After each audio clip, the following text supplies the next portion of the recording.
আজকে আমি আপনাদের এই ফ্যানটা ঠিক করে দেখাবো। চলুন দেখি।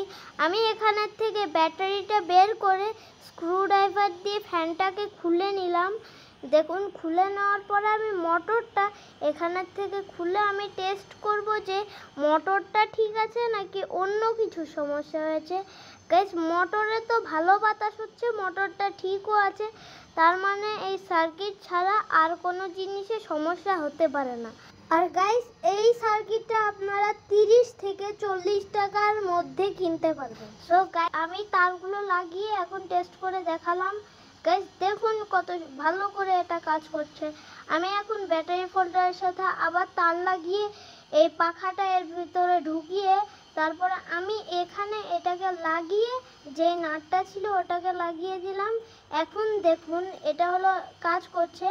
মানে এখন দেখছি তো আরেকটা প্রবলেম, মানে এটা হলো আটকে যাচ্ছে। সো গাইস, আমি তারটা আরো ঠিক করে লাগিয়ে নিলাম। এবার এটা ঠিক আছে, দেখুন কিভাবে জ্বলছে। ওকে, এটা তো ঠিক আছে, আমরা তো টেস্ট করেও নিলাম। চলুন এখন আমি এটাকে বন্ধ করে দিই। বন্ধ করে দেওয়া হলে আমি আপনাদের টেস্ট করে দেখালাম, এটা হলো এভাবে কাজ করছে দেখুন। আর আমি এখন ব্যাটারিটাও লাগিয়ে নিলাম, আর এখন এটা ঠিক হয়ে। Like, comment, share, tata.